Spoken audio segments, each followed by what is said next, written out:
Nous sommes à Kinshasa, capitale de la République démocratique du Congo. Mesdames et messieurs, bienvenue dans votre émission Face à l'actualité, ici à la télévision de l'éducation, un cadre où on échange sur les différents sujets qui fait couler encre et salive ici en démocratique du Congo. Question pour vous et nous d'avoir l'idée, surtout d'entendre le son des cloches de nos différents invités à qui on échange comme à l'accoutumée sur ces plateaux. Alors, encore une fois, les fils, bonsoir à toutes et à tous, vous qui êtes scotchés branchés à la télévision de l'éducation. Je ne sais pas tout, nous avons aujourd'hui M. Ernest Moulou, qui est cadre de la MOUCA, à qui j'ai dit bonsoir. Bonsoir, monsieur le journaliste. Bonsoir à tous les Congolais qui nous suivent à l'interne comme à l'extérieur du pays. Comment la santé? Oui, ça va. Ça va à moitié parce que l'autre moitié, c'est le pays qui ne marche pas très bien et on ne peut pas être très bien en tout et pour tout. Voilà, on touche la toute première thématique qui parle de la création des C64. Pensez-vous du côté de l'opposition que le C64 va vraiment aboutir à sa mission? Aboutir à sa mission, je dirais oui, parce que c'est la mission de tous les Congolais, de bonne qualité. Là, je parle de Congolais de bonne qualité, pas de mauvaise qualité qui pensent à planter les jambes de la division, de la dispersion du Congo. Donc, nous allons défendre l'ordre constitutionnel jusqu'à ce que la Constitution soit respectée du début jusqu'à la fin et les mandats présidentiels soient respectés. Au plus tard 2028, Tshisekedi organise les élections, quitte le pouvoir et se retrouve au Sénat avec l'ancien sénateur Kabila. C64, une structure ou une plateforme qui fait aussi réfléchir partant de sa composition. On parle de manque de confiance, on parle de manque d'unité, manque de l'unité au sein de l'opposition. Pensez-vous que vous allez réussir? Monsieur le journaliste, ça c'est le langage de la majorité qui est en perte de vitesse. Hier, on parlait d'une opposition faible. Aujourd'hui, on voit cette opposition faible s'organiser et on voit les militaires partout, la police partout, pour une opposition qu'on a traitée d'être faible, d'une opposition... Incapable de sensibiliser. Incapable de sensibiliser, une opposition qui n'avait pas de moyens financiers. Mais aujourd'hui, la paix a changé de camp. C'est maintenant les pouvoirs en place qui cherchent à distraire les Congolais avec des propos pareils. Nous sommes dans une situation, dans un contexte de crise où nous avons une opposition plurielle et nous avons un seul combat devant nous. C'est une famille politique qui veut s'éterniser au pouvoir en changeant la Constitution. Quelle que soit la branche de l'opposition où vous vous trouvez, vous n'avez qu'à vous unir, à faire face à ces combats, à cet adversaire commun et avoir un résultat positif. Donc, il n'y a pas de division entre nous, c'est l'unité autour de cet idéal qui est la défense de l'ordre constitutionnel. Car cela ne plaise à ceux qui ont ces mauvais langages-là de dire qu'il y a des divisions, mais nous on ne trouve pas de divisions. Ce sont les leaders de l'opposition qui ont répondu à cet appel de la population parce que nous avons toujours souhaité l'unité de l'opposition pour faire face à ces défis que je vous ai dit, de préserver les acquis démocratiques, de respecter la Constitution et de défendre l'ordre constitutionnel. Voilà. Il y a aussi un problème de casting par rapport à d'autres opposants qui inquiètent la sécurité du pays. On dit les Konfayoulou, les Katumbi pouvaient faire quelque chose. Mais quand on voit les Sétskikouni, lui qui est du côté de Joseph Kabila, à qui on attribue la responsabilité de l'insécurité à l'est du pays avec l'AFCM 23 et consorts, pensez-vous que l'opposition a fait un bon choix de laisser Kikouni et Matata de rejoindre leur camp? Mais cela ne doit pas nous étonner. Tshisekedi parle avec Kabila. Parce qu'on taxe Kabila d'être le responsable de M23, FCM 23. Et le gouverneur de Kinshasa, à Doha, est sur la même table avec les FCM 23. Dont les patrons, c'est le Kinshasa et Kabila. Mais vous parlez avec ces... Même les États-Unis ont confirmé ça en sanctionnant ces derniers. C'est ce que j'ai dit. On parle de collaboration. Si vous parlez avec les collaborateurs de M. Kabila, mais c'est avec Kabila que vous parlez. Alors, donc, Tshisekedi a ce droit-là, seul, de parler avec Kabila, et pas les autres. Dans les C64, il y a Kikouni qui est là. Kikouni n'est pas sous des sanctions des États-Unis ou de la mais justice il est aux congolaise. côtés de Joseph Kabila Kabange. Et voyez-vous pas c'est une façon aussi de banaliser les morts de l'Est du pays, parce qu'il est à côté de celui qui allume le feu dans cette partie du pays. J'ose croire que dans les jours qui sont passés, celui qui a banalisé la mort des Congolais à l'Est, c'est le régime de Kinshasa. Comment ça alors? Ils sont allés jusqu'à demander pardon aux Rwandais. Alors qu'on écrit ça matin, midi et soir. Monsieur le journaliste, quand vous dites dans une conférence de presse qu'on puisse vous excuser parce que vous avez tenu des propos tels qu'à la moindre escarmouche, on allait réunir les deux chambres du Parlement pour attaquer les Rwandais. Et on présente des excuses. Parce qu'il y a une justification. En disant que l'armée était infiltrée, on ne pouvait pas attaquer comme ça parce qu'il y avait des infiltrations par-ci, par-là. Avant un chef de l'État va se prononcer, doit réunir toutes les informations possibles. Et ça prouve à suffisance que nous avons un dysfonctionnement total au niveau des institutions. Parce que le chef de l'État vous dit, pendant 7 ans, il a été mal informé sur l'armée. Donc on vivait, c'est pas moi, dans une insécurité la plus totale. Parce que c'est lui qui est censé vous protéger la nation, protéger les institutions, protéger l'intégrité territoriale, n'a pas de vraies informations, des informations fiables sur l'instrument, l'outil qui est censé protéger les pouvoirs, protéger la population, l'intégrité territoriale, le pays qui est l'armée. Et quand on parle de l'armée, il faut associer aussi la police, les services de renseignement. Donc nous sommes restés 7 ans, on n'était pas informés sur l'armée, c'est pourquoi on s'est présenté un jour et menacé les Rwandais. Et on fait un rétropédalage pour demander des excuses. Moi, j'ose croire, selon mes analyses, ces excuses étaient destinées à leur parrain Kagame. Parce que Kagame, c'est le parrain de Tshisekedi. Ça, on ne doit pas l'oublier. Non. On arrive. J'arrive. Il faut éclairer l'opinion. Vous parlez du parrain alors que le président avait dit autrefois dans sa conférence de presse comment est-ce que lui peut profiter de cette guerre au même moment qu'il combat la guerre en question. J'arrive. Je fais des analyses. Nous sommes en 2018. M. Tshisekedi n'est pas élu. C'est Faolo qui gagne les élections. Et Kagame, à ce moment-là, est président de l'Union africaine. Il interdit, il demande à ce qu'on retarde la publication ou la confirmation des résultats en attendant qu'on essaie un peu de clarifier. C'est ça que vous qualifiez par J'arrive. Et il y a toute une délégation, des Kamere, Kaboun et des autres qui font le déplacement de Kigali. Et après, Tshisekedi est confirmé. Et ils ont continué à travailler. Ils ont réussi Kagame ici. Vous le savez très bien, au stade des martyrs. On a tout dit sur Kagame. Meilleur collaborateur, frère africain, ainsi de suite. Et après, on retrouve le M23 ici. Les envoyés de Kagame sur le sol congolais. Ils se retrouvent ici à Kinshasa. 14 mois. On parle de quoi? On ne sait pas. On n'a pas intérêt, on n'a pas ce droit-là de connaître tout ce que se disait pendant 14 mois entre le régime de Kinshasa et les M23. Ils ne se sont pas entendus, ou c'est un complot. Ils se retrouvent à l'Est et la guerre commence. Il y a Bunagana qui tombe, il y a Kishiche, il y a toutes ces localités, tous ces territoires qui tombent, et on laisse 2 provinces entre les mains des rebelles. Et un jour, on se présente devant la télé, devant le peuple, on dit, à une question, quand est-ce que l'armée rwandaise va quitter les sols congolais? La réponse est claire et nette, Dieu seul sait. Il y a complicité. Et cette complicité ne va pas s'arrêter là-bas. Aujourd'hui, on menace la nation avec un référendum qui va céder. J'arrive. Donc, pour nous, il y a un deal. Il y a un deal entre Kagame et Tshisekedi pour se partager le Congo.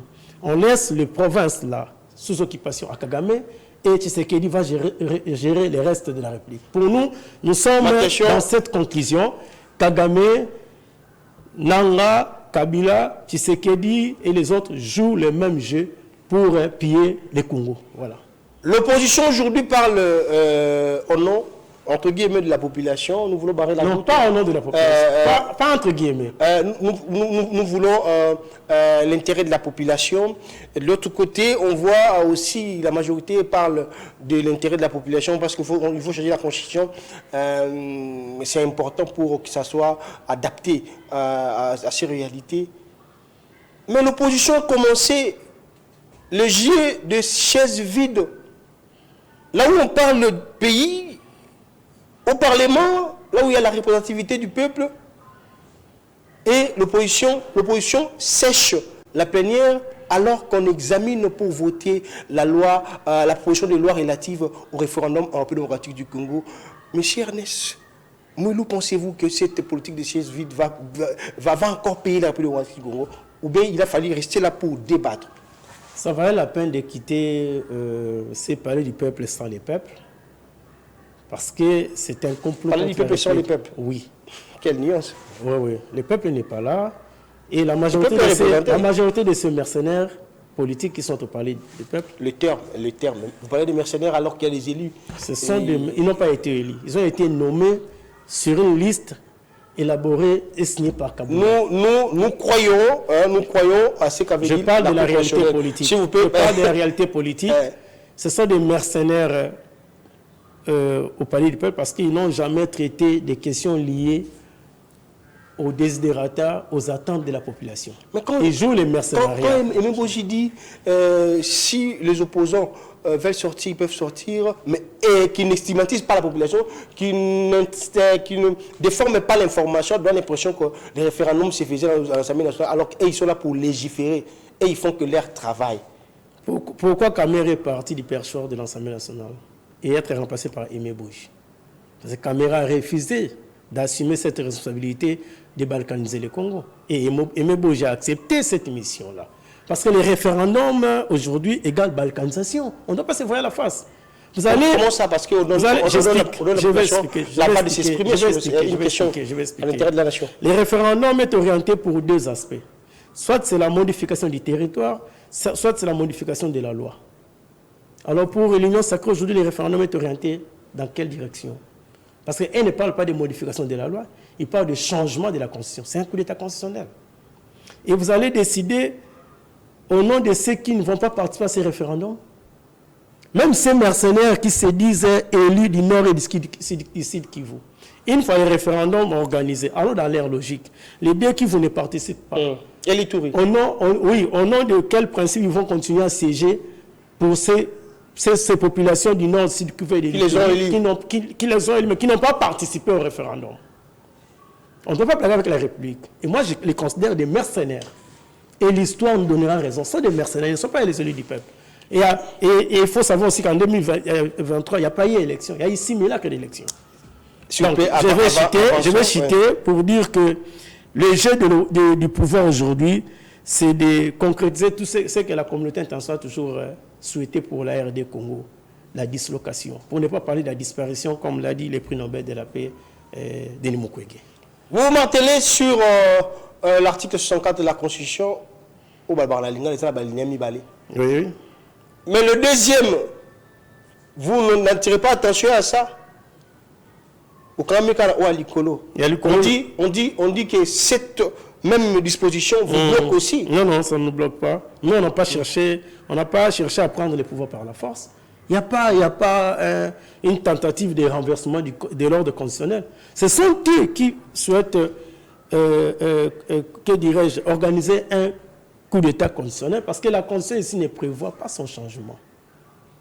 OK? Mais la modification, la révision, elle est prévue. Mais dans quelle situation?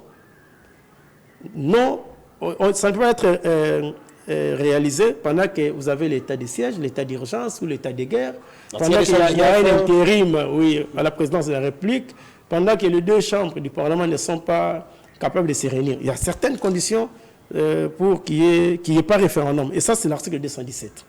218, pardon. 218 ou 219. Les amis de l'Union sacrée ont commencé par mentir au peuple, présentant l'article 217. On les a expliqué que c'était faux. Aujourd'hui, ils sont clairs dans leurs propos. On veut changer la Constitution pour que Tshisekedi reste au pouvoir. Point barre. Il n'y a pas un débat scientifique. Lui-même, le chef de l'État avait dit qu'on ne pouvait pas scinder ces deux hypothèses en disant que si on change la Constitution, lui va s'éterniser au pouvoir.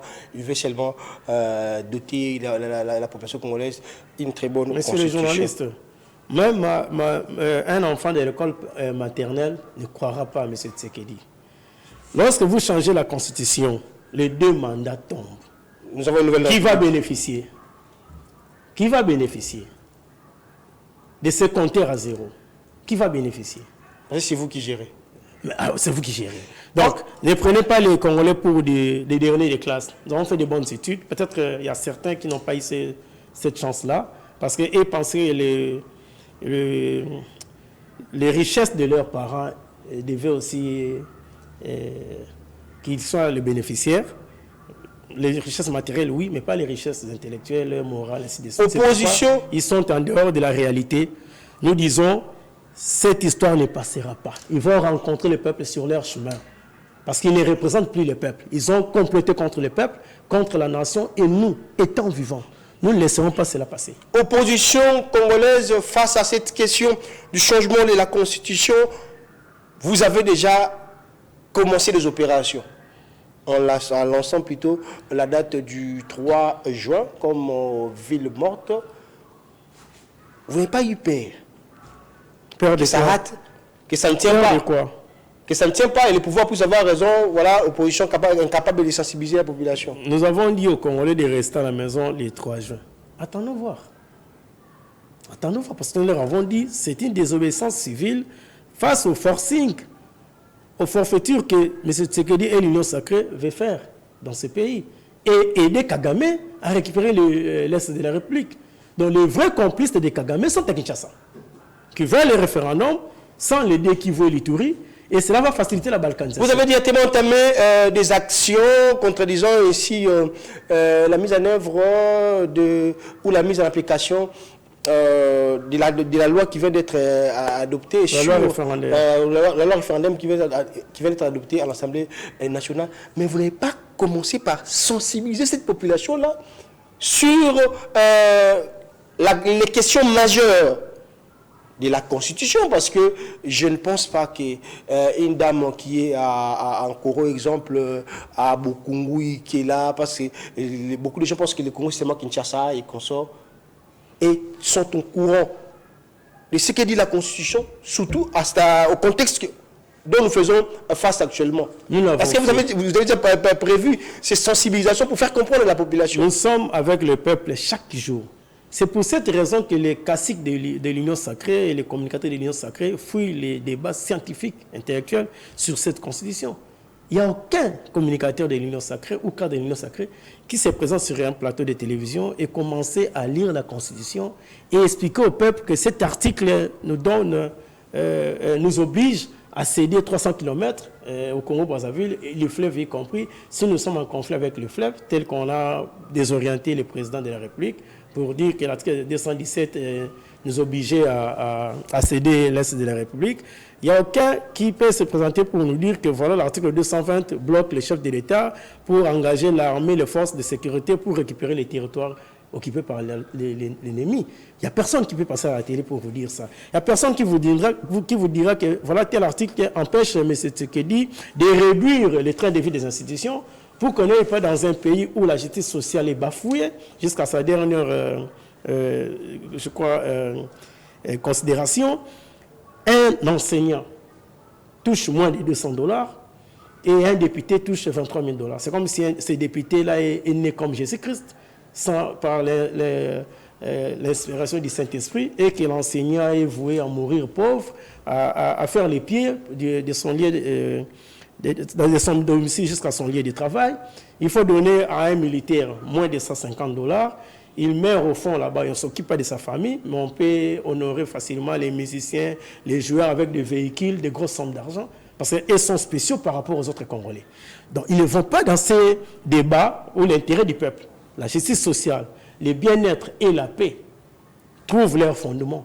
Ils ne vont pas dans ces débats-là. Et ils sont dans des histoires inutiles et les mensonges est leur cheval de bataille. Donc, ils ne vont pas venir pour vous dire que tel article empêche à M. Tshisekedi de construire de bonnes routes pour les Congolais, de donner du travail à la jeunesse, de lutter contre la délinquance juvénile. Là, il n'y a rien. M. Ernest, il y a C4. C64, chacune de ces structures a sa démarche. Le C64 barre la route à tout mouvement du changement de la Constitution. Oui. le C4 très déterminé de changer cette constitution. Pour traiter Alors, de ma question est celle-ci. Pourquoi pas se mettre à table pour chercher une solution politique quant à cette question qui est cruciale et majeure pour l'intérêt vraiment de la population? On lieu place de diviser les deux camps, parce que si aujourd'hui il y a ville morte et aussi persiste avec leur démarche, et voyez-vous pas qu'il y aura peut y avoir mais il y a un responsable qui va assumer. Alors pour éviter cela, pour prévenir aussi, passer mon méthodologie, pourquoi pas se mettre sur une table, chercher un compromis politique? Monsieur le journaliste, je ne souffre pas d'obésité, c'est pourquoi je ne suis pas partie prenante de C4. Je ne souffre pas d'obésité, moi. J'ai ma santé, ça me suffit. Je n'ai pas envie de grossir. Donc je ne vais pas aller dans C4.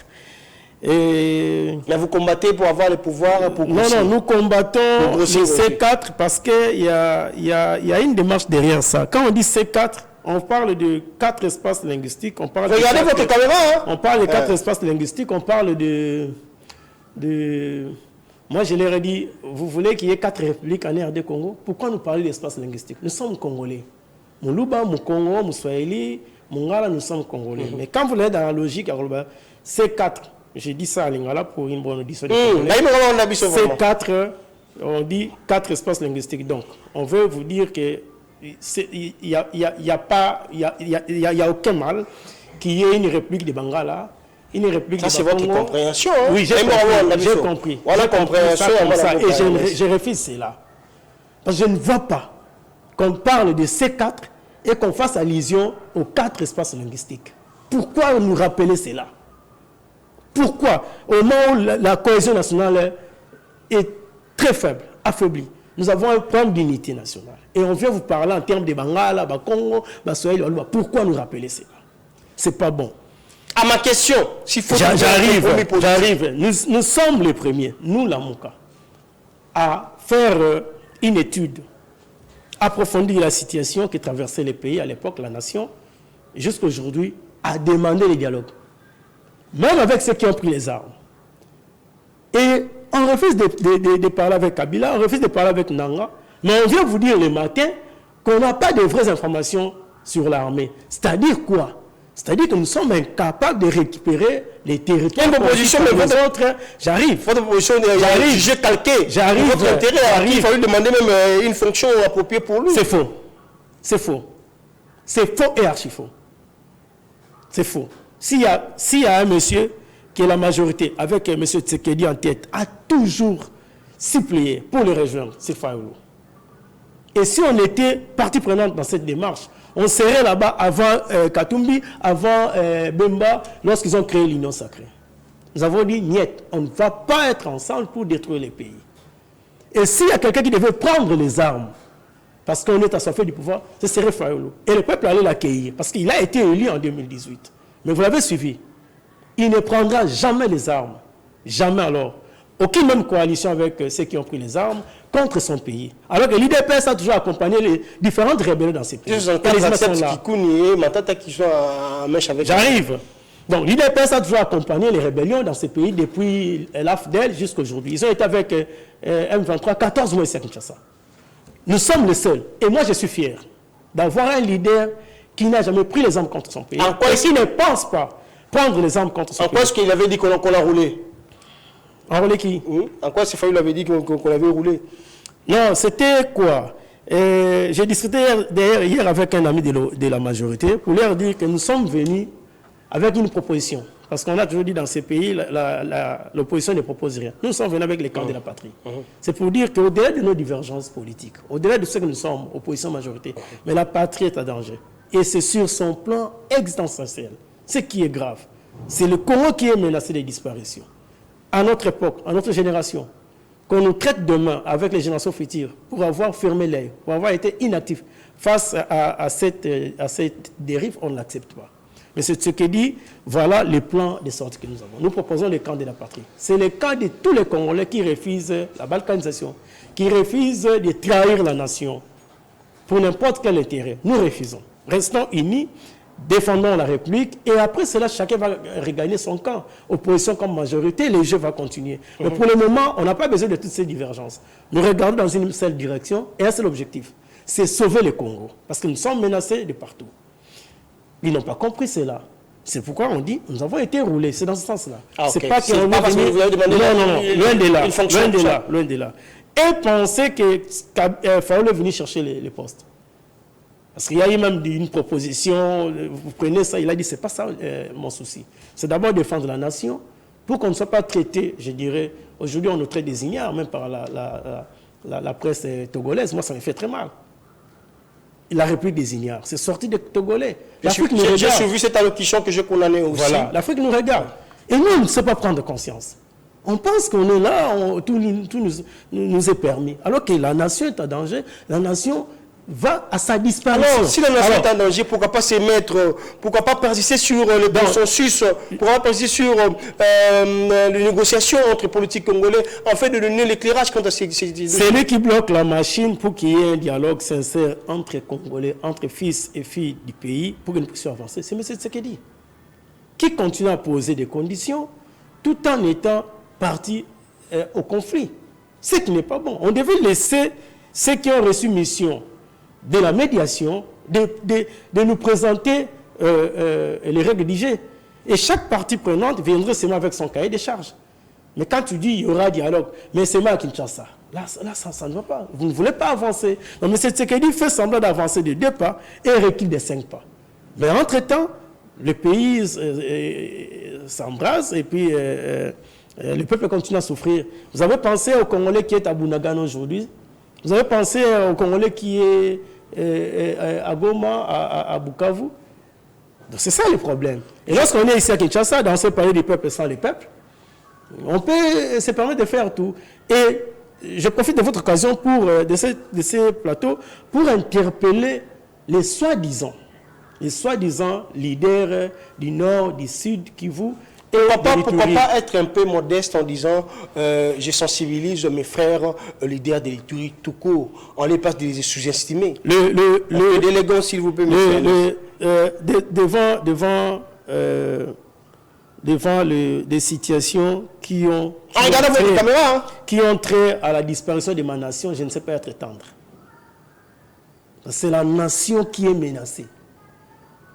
Et je trouve qu'il y a des complices à l'interne. Et je ne sais pas être tendre avec eux. Parce que ce sont ces populations-là qui les votent. Ils se tapent la poitrine d'être élus du Nord, du Sud, de l'Ituri. Et c'est ce qu'ils font ici. Et c'est ce que leurs bases ont demandé de faire. Donc je ne sais pas être tendre avec eux, comprenez-moi, supportez-moi dans cette logique, parce que c'est la nation qui est en danger et je ne veux pas être traité dans ces mêmes lots d'un ignare, d'un idiot, d'un complice ou bien d'un inactif face à la menace que subit ma nation aujourd'hui. Nous sommes Congolais, nous ne sommes pas dans cette logique de C4, Bangala, Congo, tout ça, non, nous sommes Congolais. Et c'est le Congo qui est menacé aujourd'hui. Moi, je suis contre tous ceux qui vont pousser les démons de sécession, les démons de division, pour dire que nous avons C4, nous avons les Bakongo, les Baluba, les Bangala. Passez votre message au leader de Nord. Ces leaders qui puissent se ressaisir. La population est très inquiète de leur comportement, de leur silence. Je refuse de citer les noms, mais qu'ils ils sont connus. Oui, ils sont connus, et qu'ils se résistent, et défendent les intérêts de leur base, de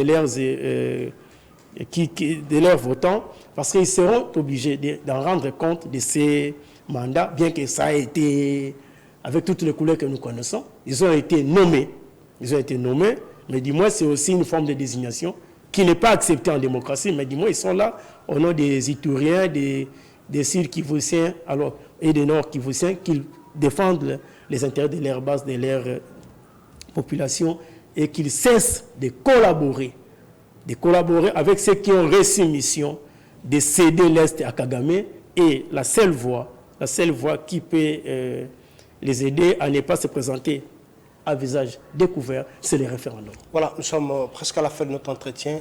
S'il faut dire un mot à la population congolaise d'une manière générale, face à ce que nous vivons actuellement sur le plan politique qui affecte tout Congolais, qui laisse les Congolais dans beaucoup de questions, qui diriez-vous en regardant votre caméra?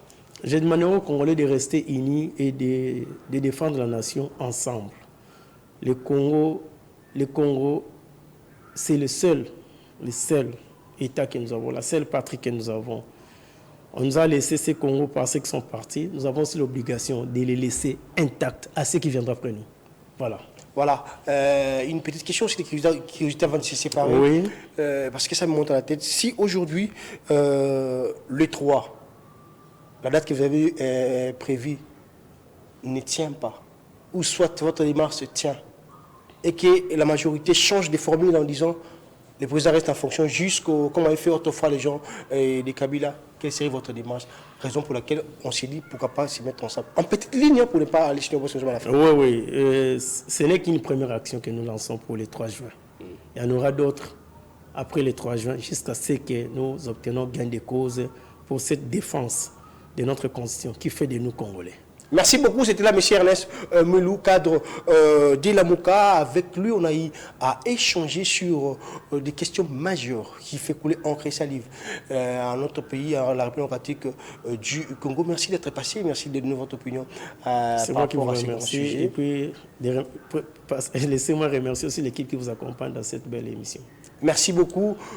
Pensons du bien pour le Congo, réfléchissons pour la paix en République démocratique du Congo et surtout restons tous déterminés pour l'unité de notre pays. Vivez son temps et surtout prenez soin de vous car chaque jour est une vie. Merci à Dodi, merci aussi à Djibril Bakamba et du côté de la régie finale, merci à Ingénieur Brissoubou et Alix Missa. On se retrouve prochainement. Prenez soin de vous car chaque jour est une vie. Au revoir.